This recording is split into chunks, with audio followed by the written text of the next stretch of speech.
Nicola Bombacci was born October 24th, 1879, and he was murdered April 28th, 1945.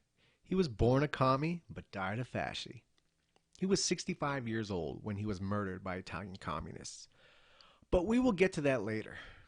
Throughout this video, I will be pulling quotes from Eric Norling's fine book entitled Revolutionary Fascism.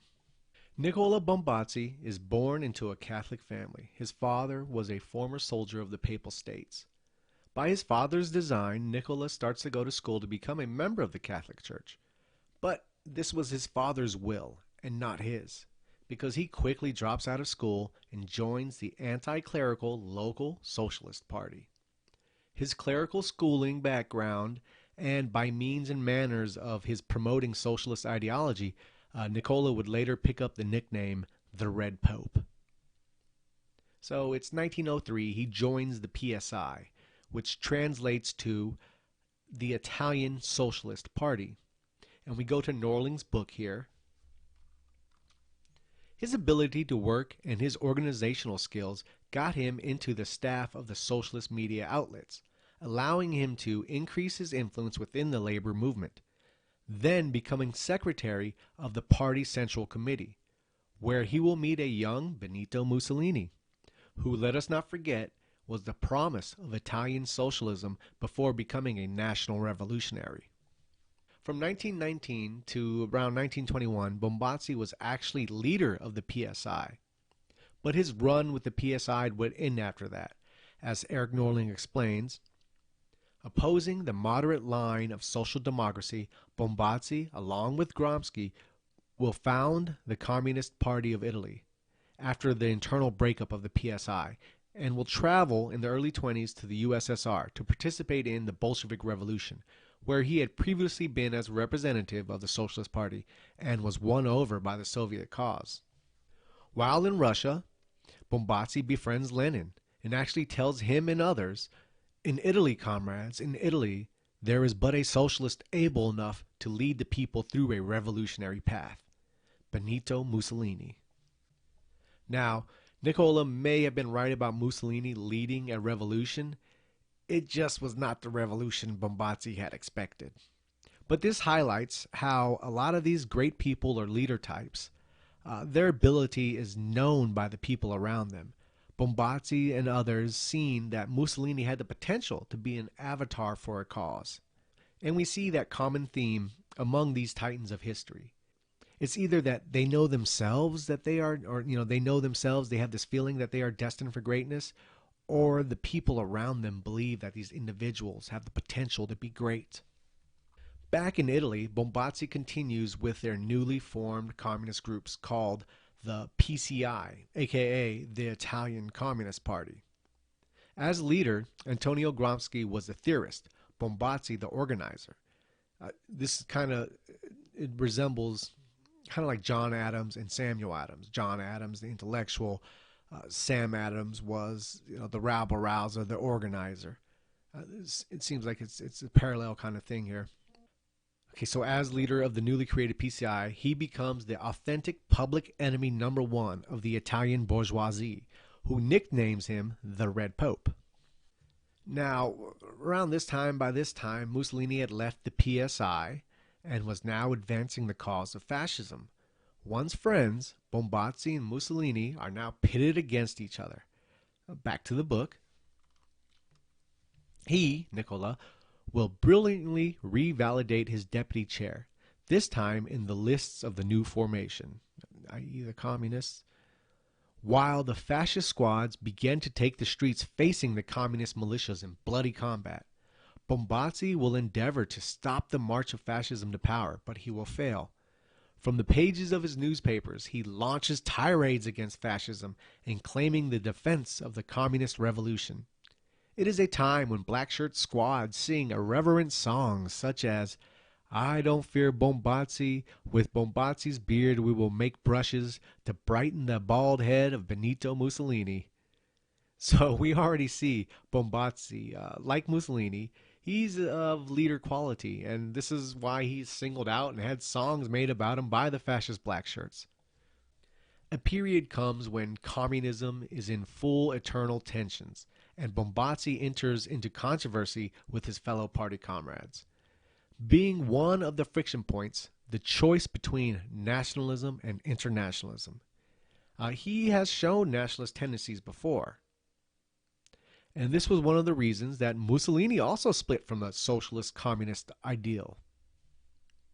It was and is the age-old disagreement between the socialists, national or international.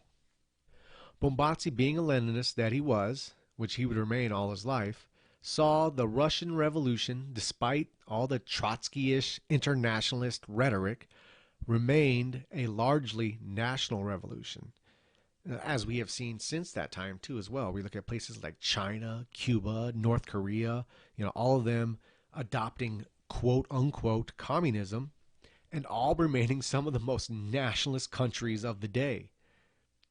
Internationalism is, well, we'll dissect that in a bit.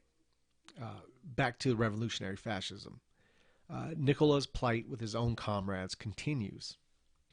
He becomes a fervent defendant of a Italy-USSR approach, most surely speaking in behalf and by instigation of Moscow leaders, but using a national revolutionary language that causes disturbance within the party, who furthermore were already retreating in disarray since the fascist victory. So they're basically telling him, look, you're sounding too much like a fascist here, talking about our nation. It's like, no, there is no nations. It's borderless working people. That's what it's about. And so the fallout happens over that. Bombazzi is progressively marginalized within the PCI and condemned to political ostracism. Although he did not cease contacts with some of the Russian leaders and the Russian embassy where he had worked at. Besides that, one of his sons lived in the USSR. He sincerely believed in the Bolshevik Revolution, and unlike his Italian comrades, the Russians had a national sense of revolution and never will deny his friendship with the USSR. So that was the end of Bombazzi's career as an active communist. But before we continue on with his life, let's go back to that original dispute that caused both Bombazzi and Mussolini and countless other socialists to split from the Marxist-styled communism, and that is the question of nationalism versus internationalism. This is still a dividing factor among socialists. I am a quote-unquote socialist who is a nationalist, and there are plenty of socialists out there who, on the other hand, are internationalists. Now, when my outer self hears internationalist and nationalist, my inner self hears Jewish and Gentile. Let me explain why. First, you have international capitalism, which is largely Jewish dominated, and especially the philosophies of the universal market and the worldwide consuming communities. The ideologues promoting these ideas are heavily Jewish. My video on the great Werner Sombart book, The Jews and Modern Capitalism, details the rise of Jewish power in capitalism for any of you doubters out there. On the other side, you have Marxism and its concept of the borderless working man. Now, unlike it's claimed quite frequently online, Marx was not a part of some solely Jewish conspiracy for internationalism. After all, he did write essays damning the Jews. He wrote essays where he said things like, what is the worldly raison d'etre of Jewry? And raison d'etre means the most important reason. The practical necessity of Jewry is self-interest. What is the worldly religion of the Jews? It is the petty haggling of the hawker. What is his worldly god? It is money. The Jews have emancipated themselves in a Jewish fashion. Not only have they mastered the power of money, but with or without Jews, money has become a world power. The Jews have emancipated themselves by turning Christians into Jews. Now, what he's speaking on, you can find in my video on Otto Weininger and the Spiritual Jew. And this is exactly what he's referring to is the spiritual Jew. The Jews have emancipated themselves by turning the Christians into Jews. Not literally, not converting them to Judaism, but if you watch the video You Gentiles and see the innate natural differences between Jews, this is exactly what they're doing. And this is what modernity is. This is at the foundation of modernity as Jewish intellectualism. And in essence, making Gentiles more Jewish, adopt more Jewish values. And this is the lion's share of modernity. And anyone speaking on modernity that does not address the Jewish influence in the largely overproportionate Jewish hand is will never get to the bottom of the problem, and is not addressing the problem intellectually honestly. They're not, and it's either because they're afraid of being called something, or they haven't taken the time to dig into it for themselves and to see for themselves, and they just quickly dismiss it because that's the in vogue thing to do. But let's continue on. Marx also says, money is the most zealous god of Israel, and no other god can compete with him. Money debases all human gods and turns them into goods. Money is the universal value of everything. Now, despite his awareness of the heavy hand of Jewish influence in capitalism, and once again, we don't even need to look to Gentiles about all these things. You can read You Gentiles, written by a Jew. You can look at Marx's own word, by a Jew, speaking about Jewish capitalism and their influence and their dominance. Everyone knows it and everyone sees it. Anyone that doesn't acknowledge it is a fucking liar, a hypocrite, or a coward. There's no excuse. There's no excuse. You can't be ignorant in this day and age. But, well, you can be ignorant in this day and age, but you shouldn't. You should take the time to dig into it. And I don't mean visiting some shit show, Jew hater site that simplifies and dumbs everything down on the Jewish question, but really digging into it, really reading the great minds of history that have dissected this question. And there you will find more understanding of what's going on. You don't need to get caught in these false narratives of superpowered demon Jews running the world from a little secret office in the middle of some island, that no one knows about. That's idiots like that take the validation out of these important topics that need to be addressed, that people need to be aware of. But we go on. Despite Marx's understanding and speaking on Jewish capitalism, he was like Bobby Fischer. He was ethnically and biologically Jewish, and therefore he was subject to some of the Jewish peculiarities as Jewish philosopher Otto Weininger described. He spoke about these natural differences of Jews, and he goes into, like I said, the video goes into the spiritual Jew on Otto Weininger, and this is essentially what people are being turned into. And Otto Weininger states in his book, Sex and Character, to defeat Judaism, the Jew must first understand himself and war against himself. So far, the Jew has reached no further than to make and enjoy jokes against his own peculiarities. So let's assume Marx did not dig deep enough to understand at the root of his internationalism was the fact that he had generations of his rootless, nationless, nomadic ancestral lineage running through his veins. And for that reason, he could not comprehend the value of a nation. Not only of a nation, but a nation to be among nations. This longing, this feeling, this knowing of nationhood that came so natural to Gentiles, because now, let us not forget, for a long time Gentiles had lived and died, soiled and tilled, loved and fought on the same sacred dirt. There was a bond, a connection there. This was something Jews had to strive to learn. And those that didn't want to become more like their Gentile hosts, naturally, it's evolutionary strategy after all, right? Naturally started the process to make the Gentiles more like them. And thus we have modernity. And once again, this, when you look into it, this is a large factor into what modernity is. And it just simply can't be ignored. Simply can't be ignored. It needs to be addressed. The Jewish capitalist and communist intellectuals, and today you can add comedians, entertainers, activists, etc., all the people on that list largely promote the ideal of internationalism and nationless borders. And on top of all those Jews, add the millions, maybe even billions of spiritual Jews running around today that also believe in this silly shit. Oh man, there's no borders. They're just man-made lines, man. It's ridiculous, and this is why you even see all people that have adopted quote unquote communism become the most nationalists, because internationalism is a facade. It's something promoted by oligarchies because they want to turn us into a bland, consuming set of people with no roots. So we have no roots. The only way we'll identify ourselves by the products we buy, and this will make them super, super, super happy because it just increases their power and puts us more into servitude.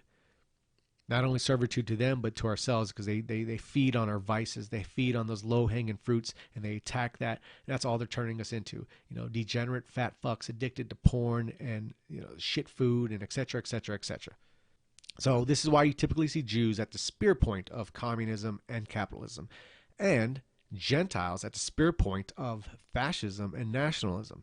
It's no coincidence, my friends. It is no coincidence that it goes down like this. And this is exactly where we are today in world politics. Nationalism versus internationalism. But instead of just a divided group of Italian communists, we see a divided world.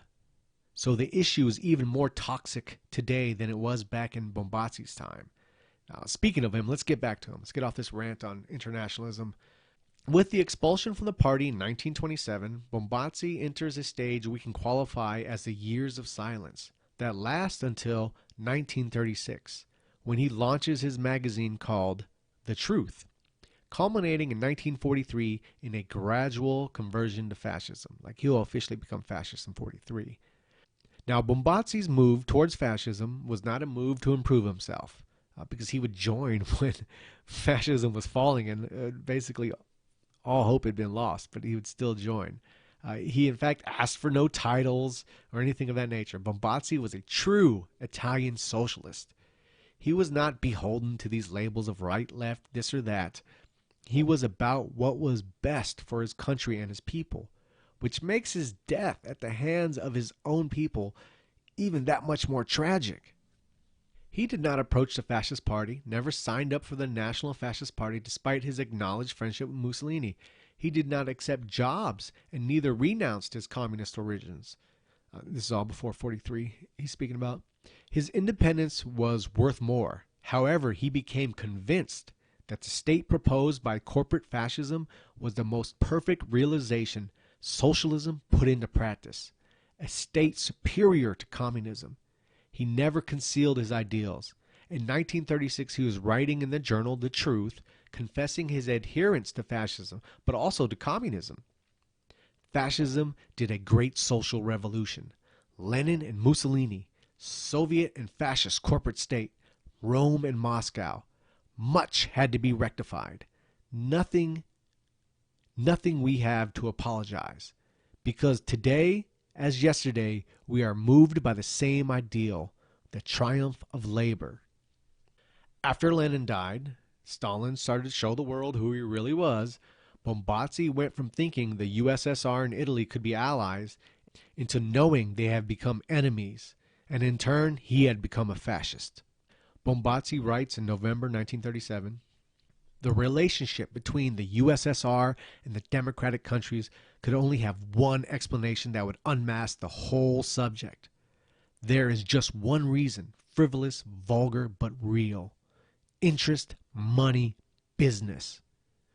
Due to that, this former communist could openly declare that we proclaim with a clear conscience that Stalin's Bolshevik Russia has become a colony of international Hebrew Masonic capitalism."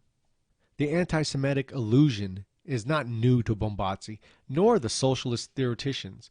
From the beginning of the century, as we should not forget that modern anti-Semitism had its most fervorous upholders precisely among the revolutionary doctrines of the late 19th century, where the Jew incarnated the figure of the hated capitalist, and rightfully so.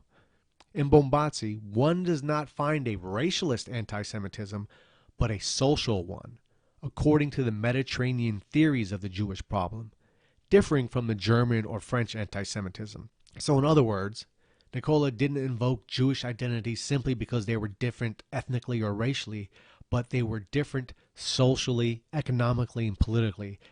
And that was pretty common among Italian anti-Semitism. It was based around that more than anything else.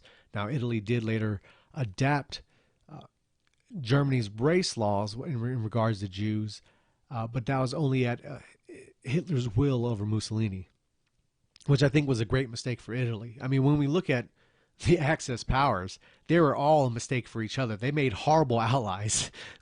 None of them worked in unison. It was a clusterfuck from beginning to end, and it's strange how it worked out that way because they made horrible allies. Japan, Italy, Germany did basically. Germany tried to help Italy, but Italy and Japan hurt Germany so much. It's just I guess it's a topic for another time. It's crazy how all that went down. They were horrible allies. But we continue on. In 1943, shortly before the fall of fascism concluded, Bombacci summarizing his position on a flyer. And we go to that flyer. Which one of the two revolutions, the fascist or the Bolshevik, will leave its mark in the 20th century, going down in history as the creator of a new order of social values at a planetary scale? Which one of the two revolutions has solved the agrarian problem, truly interpreting the peasants' desires and aspirations and the economic and social interest of the national community? Rome has won. Materialist, semi-barbaric Moscow with a totalitarian employer-state capitalism leading its citizens to the utmost misery, the extent industrialization in countries that during the 19th century endured a bourgeoisie capitalist regime process, Moscow completes the capitalist phase. Rome is a different thing. Now, I think what he's getting at here is what is called super capitalism, and that was what the belief of a lot of these communist states would become, that you'd still have these oligarchies like we have today underneath this capital liberal democratic system, but they would be even more totalitarian in these communist states because the oligarchies would dictate through the state and all business would be run through them and all profit through them, and you even have more of a slave wage than you have today because you have the equalization of the masses, which makes the perfect working people. So I think this is what he's getting at, is this ideal of super capitalism, which I think we see in play today as well, going that way. These useful idiots thinking they're protesting a system while they're actually a part of the system. We go on. The Italian monarchy had betrayed Mussolini. They sent him to prison and squashed fascism in Italy. In turn, Hitler would send a group of paratroopers who hang glided in to break Mussolini out of prison. One of the liberating German paratroopers greeted Mussolini with, "Duce, the Fuhrer has sent me to set you free." To which Mussolini replied, "I knew that my friend would not forsake me." Mussolini, free, again tried to raise fascism in Italy. And this is when Nicola becomes a full-time fascist, as he writes to Mussolini, "Today, more than ever, I am totally on your side. The king's vile betrayal has utterly brought ruin and dishonor upon Italy, but it has liberated thee from the Pluto-monarchic compromises of 1922. People seem to forget that, unlike Hitler in Germany, Mussolini did not have full control of Italy. The king remained atop the food chain in Italy. And what the king did was essentially made Mussolini a glorified prime minister in order to subdue the fascist revolution. And kind of like what they tried with Hitler in Germany. They gave him the position, but fate being on Hitler's side at that moment, the president had died, Hitler took power. And so it worked out to his advantage. For Mussolini, it didn't. Now, why he didn't just take care of the king and make it a full fascist revolution, I don't know. I wasn't alive then. I don't know the inner politics. I don't know if that would have led to a bloody revolution that it was pointless going. Maybe they were working a long-term plan to make Italy become a truly fascist state. Whatever it was, he basically made the mistake. He idolized Julius Caesar, but he kind of made the same mistake. He showed too much mercy to his enemies, and they killed him because of that. So let us learn from history. And Bombacci was pretty much saying, hey, look on the bright side. Now, because the king has betrayed us, like we have the high ground now, we have the moral position, we can just knock him off and really assume power and do it right this time. He concludes in his letter to Mussolini, always at your service with, by now, 30 years of high esteem. Bombacci goes throughout northern Italy doing what he did best, speaking to the working people, get them fired up and in support of the fascist revolution. But as we know now, Mussolini's attempt to regain power was stifled by the Italian resistance and international resistance. Loyal to the end, he will remain with Mussolini even when all is already lost. Prophetically, he speaks of this to his workers in one of his last public appearances, March 14th, 1945.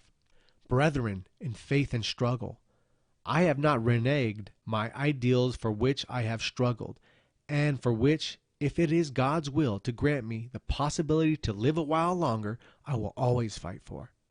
Nicola Bombacci, always faithful, always serene, will accompany Mussolini in his last and dramatic journey to his death. The testimony of Benito's son, Vittorio Mussolini, details the last time he saw his father and Nicola Bombacci.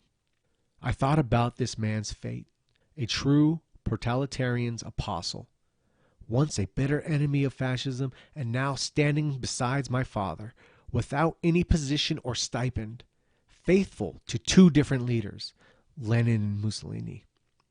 To the death, his calmness comforted me.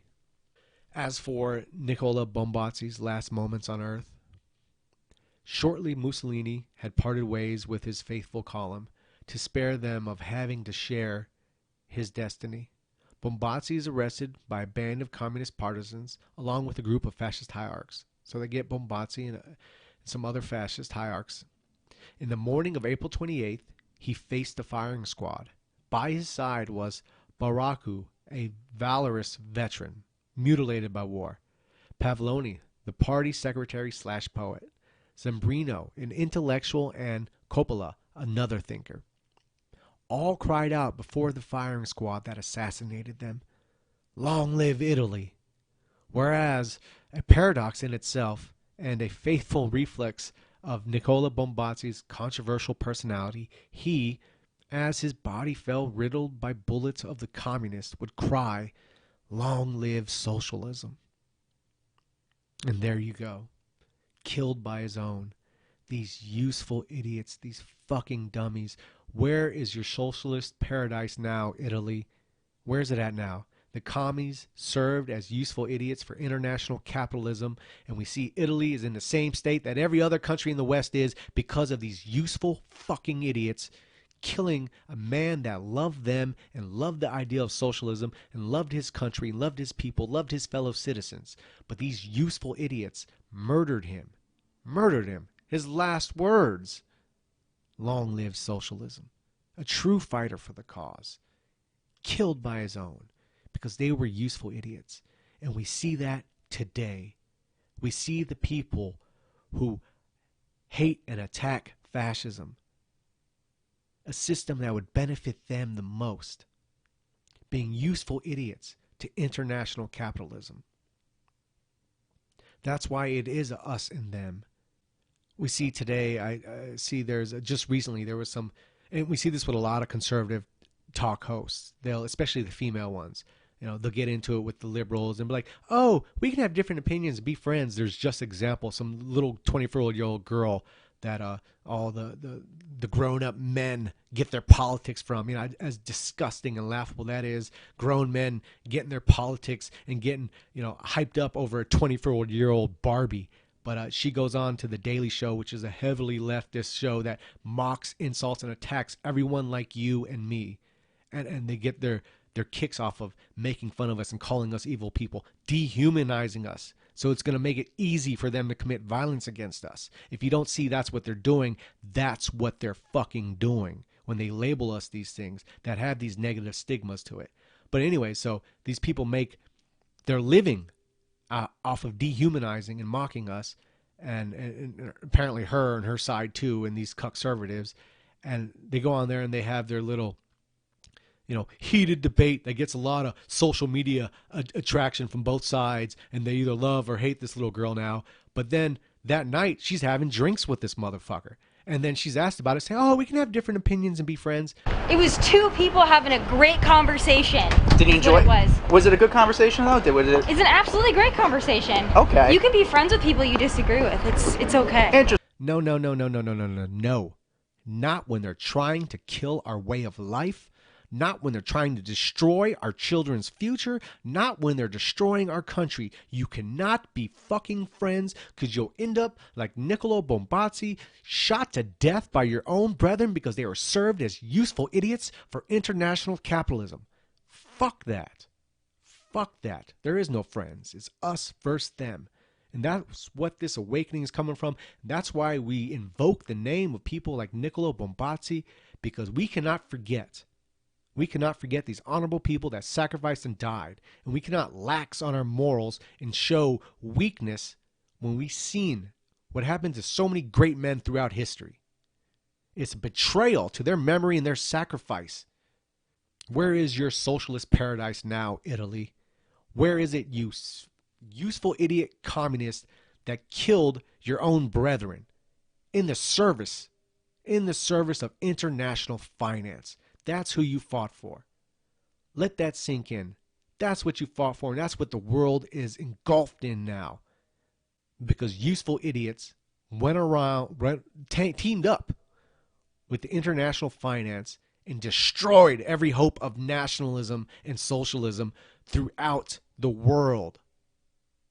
And they think they're heroes for it. And now these same useful idiots are sitting here crying about political ideologies they have no idea about. And these same useful idiots will kill you or me as quick as day because they have already dehumanized us. So let us not forget. Let us not forget people like Nicola Bombacci. And unfortunately, all too few in English exist about him. So you can pick up Eric Norling's fine book, Revolutionary Fascism, which mainly deals with Mussolini's second attempt to raise fascism, but is one of the few things that details Nicola Bombacci's life in English.